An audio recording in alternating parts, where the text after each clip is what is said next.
Hello दोस्तों, नमस्कार। आप लोग कैसे हैं? आशा करती हूँ कि आप लोग अच्छे होंगे, स्वस्थ होंगे, मस्त होंगे। आज लेकर आई हूँ मज़ेदार नाच गीत। वीडियो पसंद आए तो कमेंट करके ज़रूर बताएं।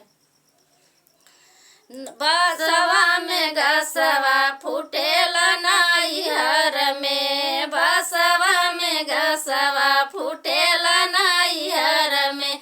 जाई कया हमरे ससुर कया गवा, जल्दी गवा न लाई जाए नैहर से, जल्दी गवा न लाई जाए नैहर से। बसवा में घसवा फूटेला नैहर में, बसवा में घसवा फूटेला नैहर में। जाई कया हमरे जेठऊ कया गवा, जल्दी गवा न लाई जाए नैहर से, जल्दी गवा न लाई जाए नैहर से। बसवा में घसवा फूटेला नैहर में, बसवा में घसवा फूटेला नैहर में।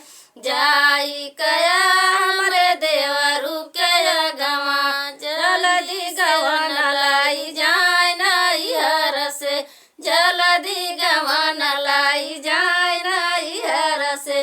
बसवा में घसवा फूटेला नैहर में, बसवा में घसवा फूटेला नैहर में। जाई कया